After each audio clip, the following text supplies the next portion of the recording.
antropología humana, que es una rama de la biología que lo que hace es estudiar a las personas, pero en su contexto, digamos, medioambiental, ¿no? O sea, estableciendo los vínculos que tenemos o sea, estudiar a los humanos como una especie más animal y dentro del contexto de lo que tiene que ver con el uso de los recursos, etc. Bueno, y en los últimos 30 años lo que he hecho es trabajar en torno con un método que es lo que se llama la memoria oral. La memoria oral es como hacer, digamos, historia o sociología, o sea, aprender sobre la vida de las personas, pero no a través de los documentos que están en los archivos, sino a través del archivo de nuestra memoria. Esto significa que es una información muy diferente a la que encontramos en los archivos, por motivos diferentes. O sea, en los archivos también podría quedar recogido cosas que la gente cuenta, pero en general se da más valor pues, a fechas, a quiénes eran las personas que, pues, yo no sé, que gobernaban o que estaban al mando de ese ejército en ese momento, etcétera, y no tanto a la gente de abajo, que al final es la gente que ha puesto la carne para hacer la historia, ¿no? Al final cada persona somos las protagonistas de la historia. La memoria oral consigue también, o sea, a través de los testimonios de la gente, podemos ver ese vínculo que hay entre la vida de cada una, la vida personal y la vida de la comunidad, de ese pueblo o de ese barrio. Muchas veces cuando entrevisto y la gente no tiene costumbre, o sea, no he oído hablar de la memoria oral, me dicen, pero ¿qué importa mi vida, no? ¿O qué te voy a contar yo a ti? ¿O qué más da lo que yo haya vivido que tiene que ver con la historia?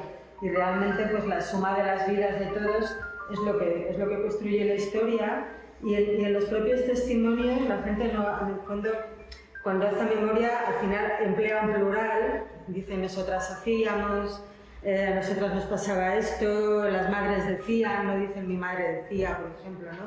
Las madres nos decían tenéis que hacerlo así y tal, ¿no?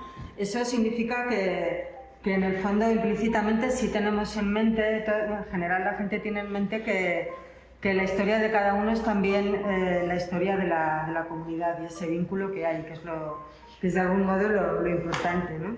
Pero en general cuando entrevistas a un hombre mayor te hace más una especie de historia laboral, de vida laboral, y las mujeres están más hablando de muchas más cosas, ¿no? De muchas más dimensiones. A las mujeres se nos enseña también a dedicarnos a eso que se llama el espacio más íntimo, más privado, más relacionado con las emociones. Entonces, a la hora de recoger todo eso, pues eso va a estar en el recuerdo de las mujeres. Estas mujeres a los 16, 18 años salieron del pueblo, o sea, los testimonios que nos hablan de todas esas décadas y de tantísimos aspectos son de recuerdos hasta los 16 años, pero claro, teniendo en cuenta que antes la transmisión oral tenía mucho más valor, con lo cual ellas también estaban escuchando, pues las noches que se pasaba al lado de la lumbre, estaban recogiendo lo que los padres, los abuelos contaban, aunque en el momento no lo entendieran, luego lo pudieron procesar, y también que como empezaron muy jovencitas con responsabilidades, pueden contar mucho más también de esas tareas, ¿no? Si hoy en día entrevistásemos a una persona de 40 años, o de 50, vamos, o más, sobre lo que pasaba en muchas décadas atrás, pues no podrían contarlo del mismo modo, ni sabrían, ni podrían tener tanta información sobre cómo fue la vida de sus padres. Restituta Moreno Rodrigo, Diana de Molleja, 1930. Yo me acuerdo más de lo antiguo que de lo moderno. La gente de mi pueblo era muy trabajadora. En el campo arañaban hasta el último rincón para aprovechar las tierras y sembrarlas, las que se podían sembrar. Hemos sido 7 hermanos, siempre muy unidos, porque nos hemos criado sin padre y sin madre. Cuando éramos muy pequeños, ojo lo que trabajábamos. Dice, entonces el embarazo no se anunciaba, eso era tabú.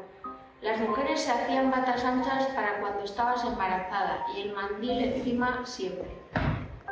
Que se le levantaba un poco el delantal, los chicos decíamos, mira, aquella está embarazada. No sabíamos nada, ni cómo se hacían los críos, ni cómo venían. Me acuerdo que mi madre se fue a Madrid y me trajo paños higiénicos de felpilla para la regla. Te traigo un regalo, me dice.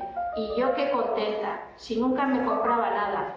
Me enseña eso y me dice, que ya tienes 11 años.